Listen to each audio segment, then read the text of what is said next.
Hello, and welcome to WKNC's official sports podcast, In the Den.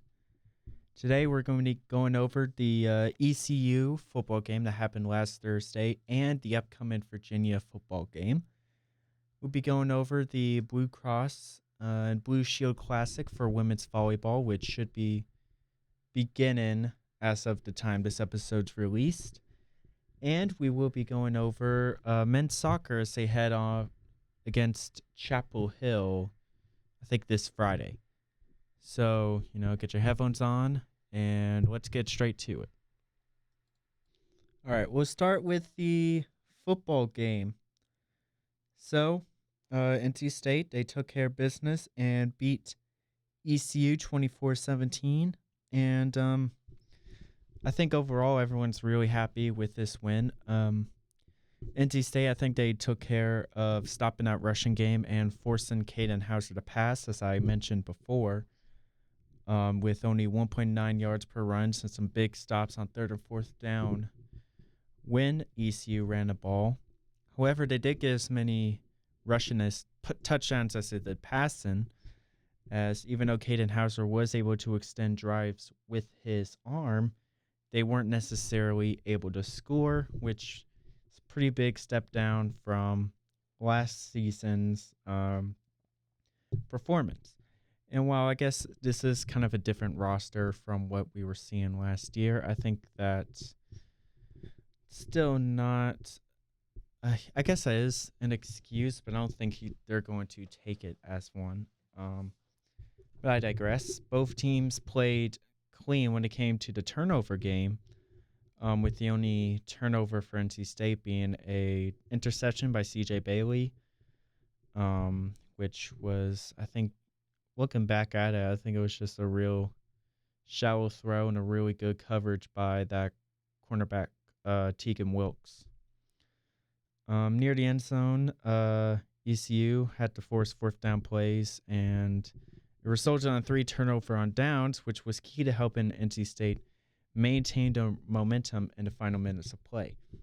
I think the only big issues that are appearing just looking at the box score and the highlights is I guess I'd expect more first downs from Hollywood Smothers. I'll get a little bit more into his performance later on, and there was some foul issues on NC State's part in crucial parts of the drive, which is, that's not great. I think there was one in the second quarter where it would have been, they probably would have gotten a first down if it wasn't for a hold-in penalty that just kind of took it all away.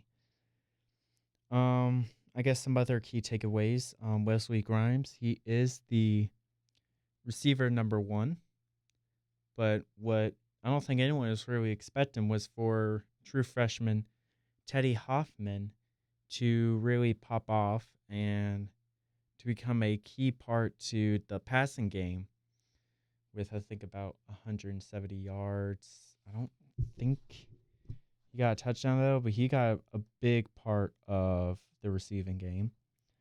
I really was happy with Hollywood Smothers with the 3.5 yards per carry and a touchdown. With 22 carries, I think it is pretty much confirmed that he's going to be our running back for the future, and I don't think that's necessarily a bad thing at all, really. Let's see. I think Sean Brown and Caden Fordham, I think they're a great duo. Cian Sloan, I thought he was kind of questionable. I think Coach Doran was happy with his performance, so I'll kind of back off. I think I would like to see some more big plays from our hybrid linebacker, though. Another defensive player I was really happy with is Devin Marshall with the 2 pass deflected. I think even though this passing defense is far from perfect, I think he had a pretty good showing in this game. And I guess the last kind of big question I had is, who on earth is Nick Konisecki? I don't know how to pronounce it either, but he went 1 for 3 on field goals. Dave Doran mentioned in his press conference that just when it came time to game situations, Nick really showed himself to be the superior kicker right off the bat, even. And I think that he is either a true or redshirt freshman, so I think there is some leniency on just one bad kicking game that really didn't change the outcome of the game. It's just that, hopefully he will get better as the season goes on and as the games get tighter. I would wish they also didn't really slow down in the second half. I think they had a real explosive second quarter. But if things start slower against better opposition, especially when that second half is supposed to be about adjustments and getting better as you kind of know what you need to do to win, that could leave NC State in the dust. I don't think it's a major issue, but when I wrote it down, that was something I was kind of whining about, especially since ECU did outscore them in the second half. Again, didn't matter much. There wasn't really much of a comeback. I guess I like to do like offensive and defensive MVPs. Hollywood Smothers with 103 total yards in both passing and running. I think he had the third most amount of yards in the receiving game.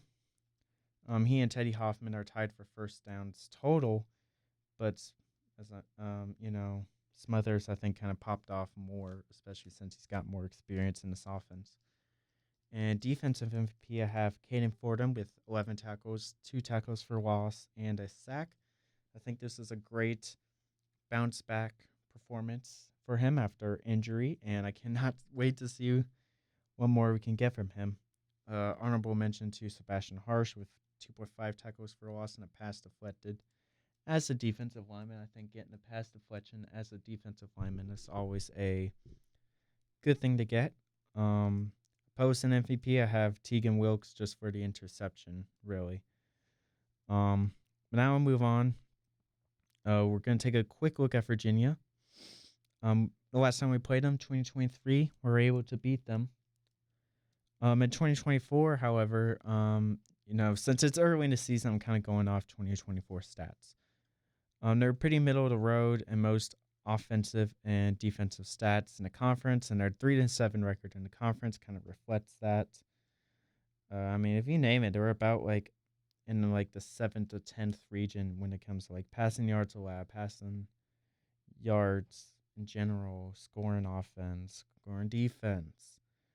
And this team is completely new look with about 54 total new players on the roster and a completely new look on their starting group. Can't really name anyone off the top of my head who was a noteworthy starter in last season. And again, I didn't watch Virginia because then again, 3-7. But I think you do kind of have to give some leniency because Coastal Carolina is not what it was with Grayson McCall. Sucks what happened to him. I don't think it's much of an indicator, but they did have 50% third down efficiency, which I thought, and about 63% when it comes to passing. So kind of, I'll talk a little bit more about that later, but I'm going to kind of just break down the 5 major elements.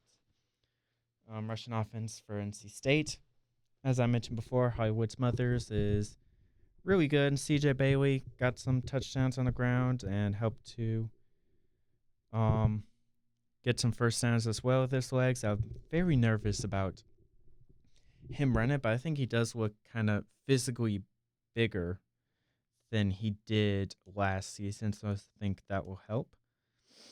I think this rushing team's all figured out for NC State.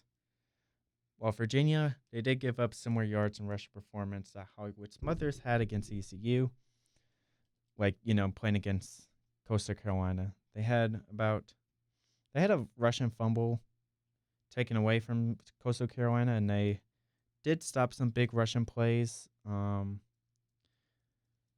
overall, but there was a touchdown. The only touchdown Coastal Carolina got was in the rushing game.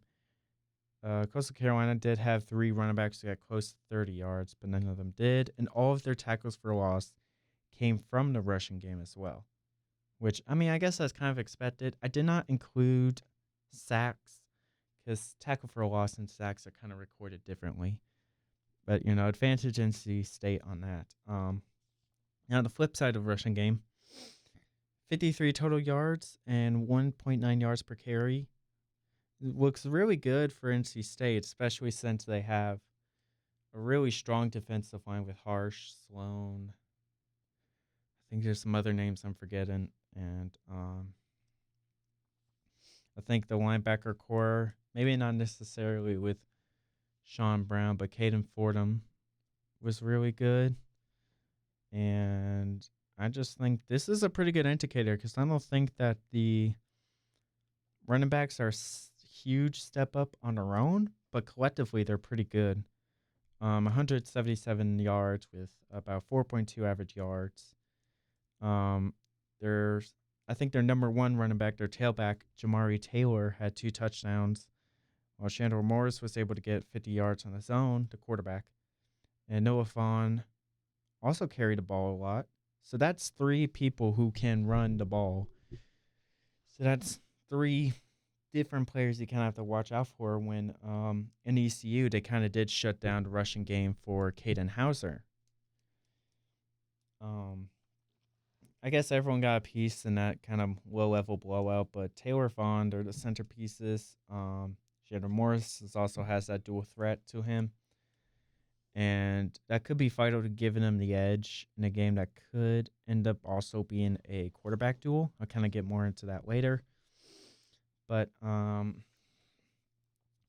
guess it's kind of what do you really want? I mean, this is like the weakest unstoppable force, immovable object debate.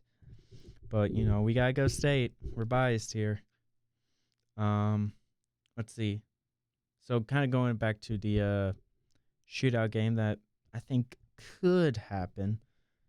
The C.J. Bailey Heisman run will keep going. He looked better than Arch, at least. 70% passing percentage, 1 touchdown, and sure, an interception. But I guess was sort of his fault. I think then again it was great coverage. I can't tell you for sure. I think I mentioned everyone else. Wesley Grimes, Teddy Hoffman, Hollywood Smothers, Justin Jolly, Noah Rogers. I think there's one more guy I'm forgetting. And I'd like to apologize to every name that I forget. Don't take it personally. You're probably not even going to listen to this. Hold on. I'm completely spacing out right now. Let's see. No, I guess not. Keenan Jackson and Terrell Anderson. I guess there's a lot more that are out there. They have a deep wide receiver core, I believe. And C.J. Bailey has shown that he can improve and by improving. So I think this is a really strong passing offense, especially since, I guess you have to keep going back to how inflated everything is with low-level competition. But, Virginia had 9 pass deflections and an interception versus Coastal. Their quarterback, MJ Morris, who I think is an NC State guy. I can't tell you that for sure. Now we're going to go look at that. Okay, yeah. Yeah, I remember him. Okay. Yeah, he started NC State, went to Maryland, and now he's at Coastal where he threw an interception against Virginia. I think they have a great passing defense, and I think they have everything working together so far. But NC State will be a tough challenge. Some Virginia defensive players I'd like to give a shout out to.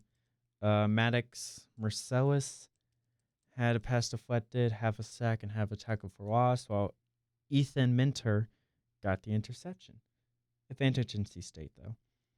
And now for Virginia, Chandler Morris had also 70% accuracy with 2 touchdowns. Cam Ross is their best receiver by far with 124 yards, which is close to half. Trail Harris and Jamal Andreen kind of round out the starting 3 for receivers. And I think they both have a challenge facing tougher opposition. And it'll just come down in generally to who you have more faith in when it comes to this quarterback duel. I think Chandler Morris is a very mature, intelligent quarterback. I think it'll be tough for this passing defense to get, especially since NC State wasn't incredibly effective against ECU in the passing defense with about 30 completions, I think, for almost 200 yards, touchdown, and I think they completed a lot on third down when it comes to passing. I was wrong about Jaquez Petaway, but the Smith duo took care of their business. Rock Spalding also gets a shout out. Average 12 yards reception. I think even though this corner group is way improved from last year, I think there still is a lot more that they need to prove. And I think beating Chandler Morris, Cam Ross, I think this is where they can. However, I'm going with Virginia again. Special teams. Nick Kosinski didn't seem that great as a kicker. But he's going to be our kicker for the foreseeable future, I believe. Only a high of 29 yards. Like, his only field goal completed was a 29-yarder, which isn't great. I have faith in him, though. This is his first ever game. And, we got to be there to support him when he comes back out. Our punter, Noonkester, did well with 4 punts that resulted in 2 behind the 20-yard line and 46-yard average. No returner stats for NC State. They were able to, or at least their ECU punter was able to kind of keep them from getting any notable yards on returns. Virginia's kicker, Will Bettridge, did a bit better, 2 or 3 with a high of 41. And they used 2 punters, but I think Daniel Sparks will likely be the starting punter of the future since he had a 48 average. 2 punts versus Elijah Lidbeck with a 55 for 1. I guess that'll be the position battle to watch out for, even though it's probably going to be Daniel Sparks. Yeah, especially since, preseason All-American a few years ago. I thought that was just now. Oh, well. They have 4 skilled position players return the ball, but only average 7 yards on those returned. However, a kickoff return by Cam Moss, not Cam Ross, I spelled it 2 different ways. I'm sorry. I kind of rushed through this. Is it Cam Moss or Cam Ross?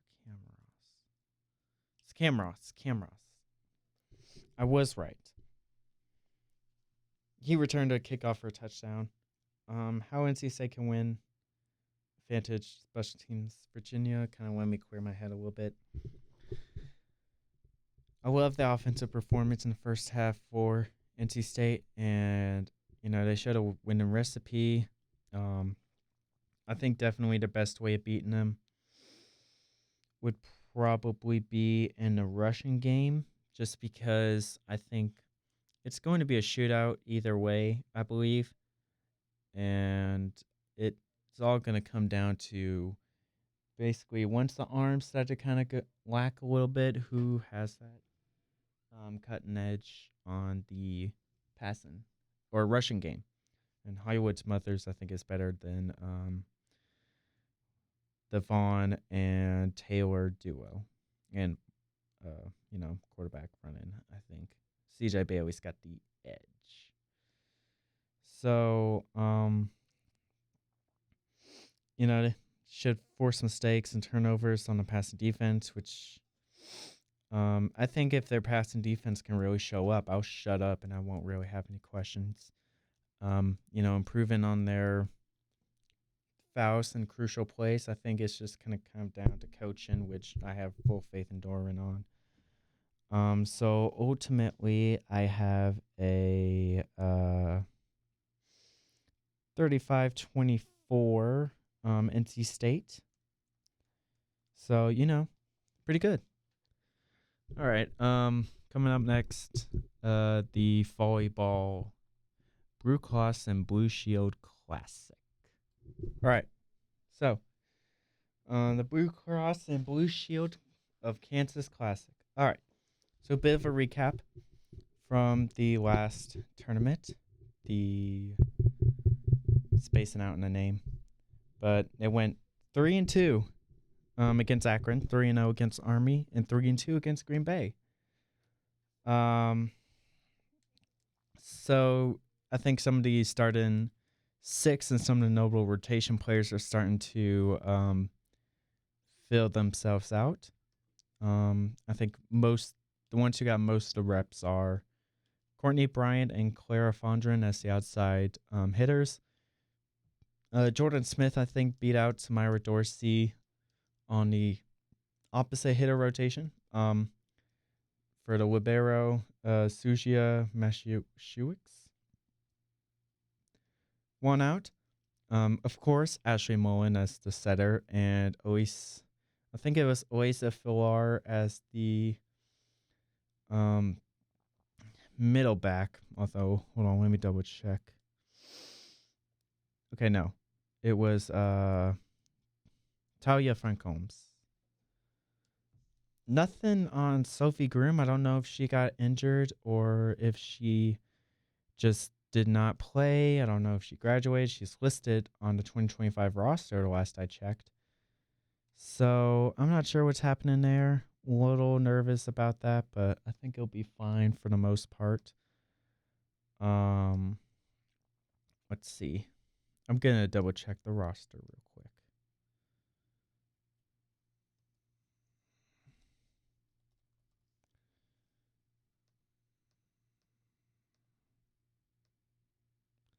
Yeah, okay, she's there. I don't know, I'm going crazy. Jordan Smith was the big star with 11 kills per game and about 2.54%. Some compliments to the offensive game. Courtney Bryant with 2 kills and 0.62 aces per set, which leads the team. And of course, team assist leader, as expected, the transfer from UCLA, Ashley Mullen. Were good. Some defensive stars were Talia Francombe and Sujia Mashiewicz. 4.38 dicks per set from her, and Talia's 1.3 blocks. So I think that's why she's middle back, because she has that 1.3 blocks. Claire Fondron found her home being 2 to 3 on the majority and major stats. She's kind of the glue guy, I'd say, just because she's consistent all around the board. Samira Dorsey and Elisa Fuller came off the bench to produce when needed, which rounded off a pretty efficient squad that did their job in a tournament. I think they thoroughly dominated their opponents, and they gotta get ready for the Manhattan Classic in Kansas. Not the Manhattan. It's in Manhattan, Kansas, because it's Kansas State and the Blue Cross and Blue Shield of Kansas Classic, where they'll play number 14, Kansas State. Although I think they updated the women's volleyball top 25. I'm checking NCAA.com right now. I'm saying number 14 because that's where they were, but however, they did have a pretty big loss over the weekend, I think right before Labor Day. So, yeah, okay. So, I think it's an unranked Kansas State, and I get confused with Kansas again. 1-1 all time against NC State, but 10-17 last season. They had one of the most efficient offenses in the league and took care of business this year with wins against UMBC and Delaware in the K-State Invitational. Right now, they're leading their league in assists and top 2 in kills. Opponent kills, assists, and accuracy percentage of shots. However, they are middle of the league in most defensive stats, such as blocks and digs. So this is definitely a team where a lot of the offensive firepower is something to take note of. And kind of looking at some of the notable players to watch out for. Ava LeGrand is kind of the head honcho for this star offense with, assists, sticks, and aces. She's kind of done it all for the team. And Shaylee Myers has taken care of most of the scoring when it comes to overall kills and kills per set. And that kind of clear out this kind of three-headed monster that's Kansas State. Redshirt freshman Anaya Clinton, who's second and third in most. So it's Ava LeGrand and Anaya Clinton who are kind of the two most productive players, but Shaylee Myers is the one to worry about when it comes to the potential scoring. I think they're probably going to lean a bit more towards those three. It's going to be kind of firepower versus firepower, especially since Clinton, LeGrand, Myers, they're going to ball out because they have not shown that they can slow down just yet. They're likely going to lean, like NC State, they're going to lean more towards their defensively powerful upperclassmen to take care of business. You know, Sophie Groom as she shows up, Elisa Falar. I think even though Soshia Mashishuix did kind of help her case as a libero, that may change just depending on how well Kansas State's offense looks. I kind of hate to put that doubt in her. Claire Fondren, Talia Francombe. I think they're going to lean a bit more of those people. And then when it comes to trying to outscore them, just kind of keep what's working with Jordan Smith and Courtney Bryant. Let's see. I think they'll take care of business, 4 to 5 sets. Another win for them. And another team that they're playing for the first time ever, Nevada. 0-0 all time, but they did go 17-16 last season. They're relatively middle of the road, but they have notable losses against Weber State and UC Irvine, so their future is kind of looking bleak, having to rely on a lot of their younger stars to take care of things.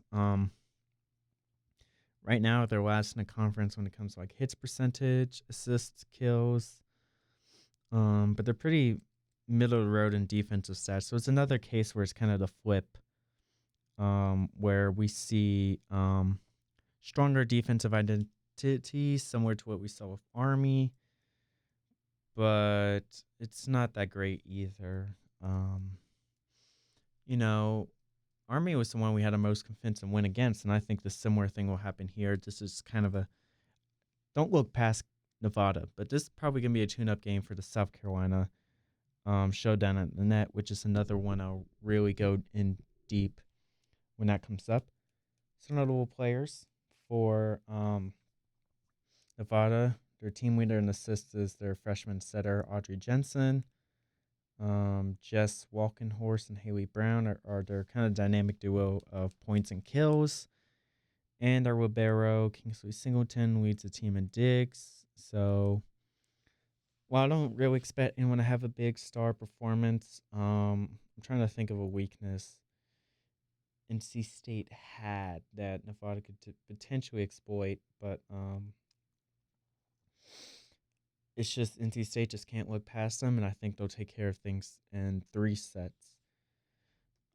If it takes 4 sets, I think it's a failure. I don't mean to be hateful. Just kind of let's see how they calibrate after the Kansas State game, though. I mean, with a win, they just kind of keep things going and prepare for South Carolina. If they lose, maybe it'll be time to give some of these older players a little bit more reps. Maybe we might see a bit of Rebecca Ring. Or maybe Sophie Groom might show up again. Willie Cropper. I'm not sure what to see. I'll definitely be watching the game to see what happens. But I think they'll take care of business in both games. All right. So the final part is UNC Chapel Hill coming to Raleigh in men's soccer. All right. I don't mean to hold y'all for too long, but we're going to talk just about how great NC State men's soccer is for a little bit. I beat FIU with 2 goals in the second half to go 2-0. and have not lost a game yet in the season. I think they played like 4, maybe 5 matches and haven't lost at all and haven't even had to worry about losing so far. NC State only had 10 fouls to their opponent's 20, so I like seeing that kind of clean up with the foul trouble, even though they are bottom in the league when it comes to it. And those 20 fouls included a penalty goal for Drew Lovelace in the 79th minute, which kind of sealed the game. Defensively, NC State was really dominant. SFIU only got 2 shots on goal, and 6 total blocks were kind of tallied against them. So 3 times the amount of blocks as there was shots on goal for them, which is really impressive, especially since I was a bit worried about FIU offensively heading into the game. Our goalie, Logan Earp, he has life on easy mode. As he was able to turn both of those shots on goals into saves and has the best save shots on goal efficiency in the league right now. And when I say league, I always refer to the ACC. FIU had to have 11 shots on goals dealt with, since NC State just continues to be an offensive powerhouse. Philip Donovan, of course, and substitute Frankie DiFrancesco both had 3 shots on goals, but Justin McLean and Drew Lovelace got the goals in that mid-second half, like that 72, 79-minute range. As expected, everyone showed up for the work that they were promised to do, and I have no critiques except seeing a bit more from Tag Healy. But, shout out to the defensive group of Ryan Maloney, Nikola Markovic, and Isaac Hefts, who have been the front line of this defensive group, playing about 90 minutes every night. Like I said, there's no complaints. Things are kind of riding high, and I just hope that it stays that way heading into conference competition. Because, historically, UNC has not been anything to scoff at. Maybe as of late, you could really try to argue it. I think they fell. Yeah, they fell at the top 25 recently, while NC State's at 5. So, let's see. UNC, they're 3-1 so far, with wins against Seattle, UCF, and Evansville, but they lost to Charleston on Monday night. Their goalie, Andrew Cords, has a 56% save accuracy, which is about bottom 3. 5 saves and 4 goals given up. However, they are 3rd in the ACC in fouls and bottom 4 in goals allowed. Like, they gave up 4 goals, which is more than most of them can say. Remember, out of conference schedule, take it all with a bit of a grain of salt. Offensively, Ryan Dugan is the only guy with multiple goals. However, they have seen a lot of players get to kick it in. Luca Nicolai, Gabriel Bracken, Sarah, Nacho Abil. Wow. Nicolai, the name I mentioned before, and Andrew Sech are both tied with 1 assist, and Nacho Abel has 5 shots on goal, which is about 8th in the entire ACC. This UNC team's a failure. They're fairly low in every conference stats, and their wins also come from low competition. Both teams are in for trouble with this ACC regular season opener. I will give UNC credit because of just increase of competition. I think it's supposed to get harder and harder as you head into the conference schedule. I can't really say that that's the case here. Defensively, I think NC State just cannot let them kind of gel together and start dishing out kicks, because they can get multiple shots from multiple players going as long as they kind of keep their momentum high. And I think NC State will kind of have to put in this FIU, maybe not completely, but just kind of half, if they want to kind of keep themselves from losing. Um, anyone could come alive in this UNC games, I feel like. So they need to kind of steal the momentum early on with goals. Within like if they can get a goal within the first 20 minutes, then I'll turn off the TV and head to bed. I think neither goalie has faced competition like they have now, so they both need to be in top shape for this increase in competition.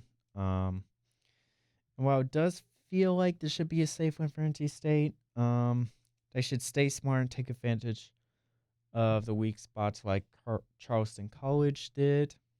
Um, it's gonna be fun to watch our rival get beat. I have them losing 3-1 to NC State. It's gonna be fun, I think, and it's gonna be a great way to build some positive momentum head into the ACC schedule, especially since I think it's far from the easiest thing in the world. Like some of the games in the men's soccer schedule that I'll probably be talking about in the future. Um, let's see. I don't actually talk about them for a couple weeks. Dang, a while actually. I'll have to fix that. Men's soccer versus Virginia. I have on late September. Clemson in early October. Uh, let's see. Notre Dame head into fall break. Let's see. And then we kind of start going into conference tournaments around Halloween. I'll definitely see if I can squeeze in another one. I think I've talked more about women's soccer so far, so I've kind of leaned more into it. But I think we'll probably change that in the future. All right. I guess one more thing before I kind of head out. I will be talking more about this later on as I do my in-depth preparation for women's soccer heading into the regular season. But they did release, as of recording, they released their out of and in conference schedule. And I would just kind of want to see just some of the biggest questions NC State meant women's basketball. Whoo! I'm all over the place. Women's basketball troubles heading into out of conference schedule. Who's going to be the number 2 guard to Zoe Brooks, for instance? Asia James, Nia Rivers, and Hayes, they all left. I would like to see Caden Samuel, the UConn transfer, our 4-star recruit Adelaide Jernigan, or Samaria Jones try to take that mantle. I think Samaria Jones has the best shot just because she's been here before. 7 points a game, about 2 rebounds, 2 assists. I think Adelaide Jernigan's a great prospect who would definitely have a role with Zoe Brooks. Like I say, I'll go more into it as we get there. And Caden Samuel, UConn transfer. She's got to be good, right? Guess the other big question is, what is our forward position looking like? Lorea Arwo, Tilda Trigger, Mallory Collier. There's no depth. Westmore is definitely going to have to lean more into the small ball style. It'll be interesting to see how this works out. And I'm worried about it. But at the same time, I'm not. I think that, they got there before. They'll probably get back there. I don't love it. I don't love it. We'll see what happens with this in the future. But I guess that's all for today. Really hope you enjoyed listening to today's episode. Let's see. In our next episode, we'll be going over Wake Forest as our next opponent. Notre Dame women's soccer. Might switch that to the men's, just depend on how the women's soccer is looking. And then that showdown to net volleyball against South Carolina. So thank you for listening. Have a good day and go Pack.